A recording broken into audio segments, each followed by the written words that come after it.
Deputy Catherine Connolly on behalf of the Independents for Change. Taoiseach, last week Morning Ireland, in an interview with Dr Fergal Hittig, pointed out that 300 to 350 people die every single year as a result of being placed on trolleys. He referred to the excessive mortality because of the warehousing of people on trolleys. He said the system was sending out a message that the abnormal has become normal. He said the system has been run down consistently since 1997. He said a shortage of beds kills people.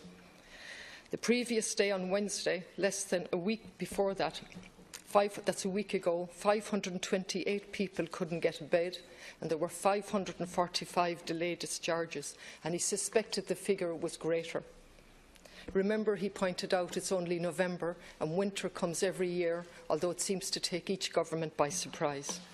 Patients over 75 who are on trolleys for more than 12 hours leads to a longer stay in hospital, a number of medical complications and much less likely chance of going home.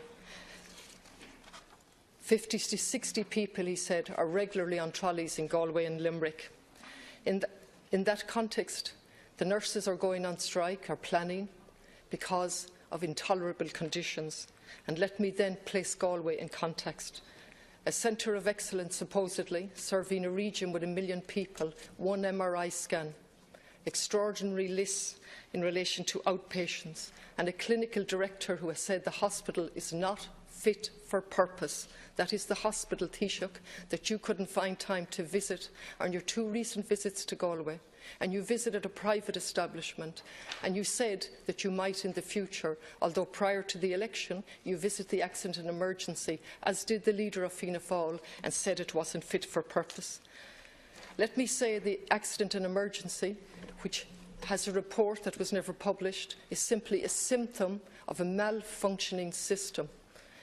Galway Hospital has a review in relation to amputation performed on a ward. It has just completed a review of approximately 200 patients, with the most serious concerns raised in relation to the surgery carried out, 4 of whom 2 died, and 4 with the most serious concerns. Let me quote 2 cases of the 4 that caused great concern. In each case, the course of action by the surgeon led to the need for further surgery and caused untold suffering, Taoiseach, and hastened the demise of both patients. Lack of care, lack of basic care, lack of follow-up. The system is malfunctioning because of the constant running down of it. And I ask you, Taoiseach, please don't waffle to me. Please hear what I'm saying and come back and tell me that you will visit the hospital as a matter of urgency, unplanned, and B, that you will take immediate action on operational issues in relation to resources, number 1, and a new hospital which the clinical director has asked for to interrupt this committee last week and last year. It's unacceptable to have the level of patients on trolleys that you speak of, and that has been a recurring issue here in this House on so many occasions over the last 2 decades. It's not acceptable that this happens, but it's because of the system that has evolved over the years and the attempts over many years to rectify that position. This morning in Galway University Hospital, there were 18 on trolleys at 8 a.m. That was this morning, the 22nd of November. Our Lady of Lourdes in Drogheda had 19, and the national total was 421, which is not acceptable. Obviously, I made the point in answer to a question on this just a week or so ago that there were no trolleys in Beaumont on the day, which was a particular advance on the position that always applied in Beaumont. Today in Wexford, there are 3. Obviously, this is a case where there's a new emergency department put in place. Now, you say not to waffle to you. Well, I won't. But I don't like, to answer questions as to say when you're going to visit the hospital. I will visit University College Hospital, Galway, but I won't tell anybody when I do so. I'd be very happy to do that. Because every time I visit a hospital that's announced, I always hear the allegations that patients were moved out, that they were moved on, that you don't want to see them. Well, that's not waffle, Deputy Connolly. I will visit Galway Hospital, and I'll visit it in my own time when I choose to go there, and we'll be very happy to engage with the nurses and the staff in that. I might point out to you that in respect of Galway, there are a number of significant developments that have been completed at Galway Hospital in recent years. That includes the clinical research facility, the upgrade to the maternity unit and the cystic fibrosis outpatient department, completed in 2014, which is now operational. 30 additional beds were opened in early 2016 as part of the Minister's Winter Initiative 2015-2016. The programme for partnership governments states a new ED for UHG is currently being designed, with a view to funding for construction being provided as part of the 2017 Capital Plan Review. As it stands, Deputy Connolly, a number of design plans, of which you are well aware, have been completed, and they are at the cost-benefit analysis stage with the Health Service Executive. The Minister will also visit the hospital shortly, and he will further update staff on the management of that. There is, as you know, construction underway for a 75-bedded clinical ward block with additional capacity. This project will provide 75 single ensuite bedrooms, including 6 isolation rooms, which will result in significant improvement in bed quality and infection control within UHG. The projected date for completion of construction is the end of this month, 2016, followed by commissioning and equipping. And the Department understands that once this development is completed, it will enable other wards at UHG to be closed for refurbishment. And approval is being sought to keep one of the old wards open in an escalation capacity for about 30 beds to support hospital activity this winter. That's been considered by the HSE Connolly as part of the service plan estimates for 2017 and also as part of the HSE's winter planning submission. You say there's a need for a new hospital. Obviously, the population of Galway and the region, which now caters for the greater expanded region, that's an issue that certainly warrants consideration for the time ahead. It seems as if some people can imagine, or some people perceive, that you can provide a new hospital overnight. Such is not the case. Deputy Connolly. Taoiseach, I despair, but I won't give in to the luxury of despair, because I have a voice in this chamber, and you're presiding over the deaths of people. I don't know if you heard a single word I said.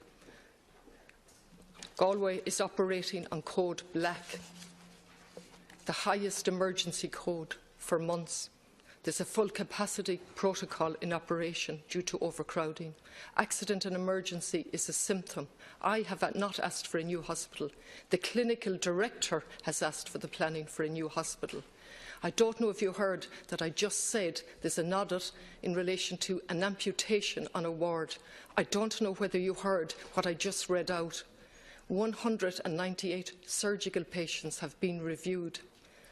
That goes back to 13 January, November 14, and we hear about it in 16. I know of it intimately, Taoiseach, unfortunately.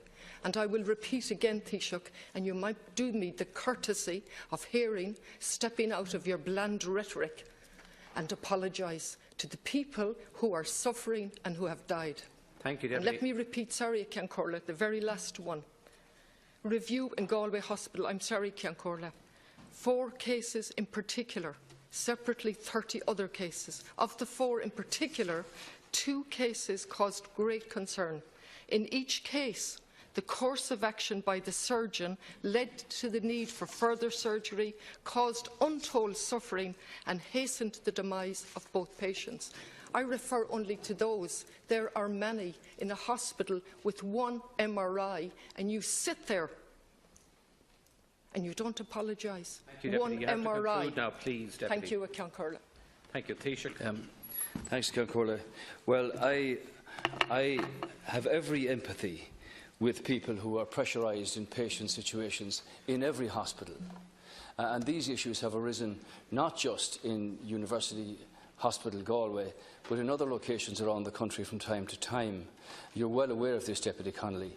And obviously, as somebody who's been a visitor to Galway on many occasions to see patients there in different stages of distress, one would like to think that we're in a position to have facilities that will provide the very best level of attention for everybody at all times. And that's the reason why there is also work going on the construction of the acute mental health department, the radiation oncology project which is underway, the blood and tissue laboratory is at design stage, the replacement of a cath lab, to appoint a design team to work on the accommodation reconfiguration. That facility is in its process, and there's the replacement of the current CT, radiotherapy and radiology facilities. Thank you, Taoiseach. Yes, I did visit the Bon Secours Hospital in Galway the other day. I was there 5 years ago also, and the process of building the new cath lab is well underway, and I think that's going to provide extra facilities for Galway for patients who need them. So I will visit the hospital. I empathise completely, Deputy Connolly. I empathise completely with the points that you. Deputy, that's not enough. I empathise completely with the points that you make, and I've heard other people call for the provision of a new hospital to be located on the Merlin Park site. But obviously there are serious pressures in University Hospital Galway. Many of these are being addressed here, and I do hope that those improvements will bring about a better situation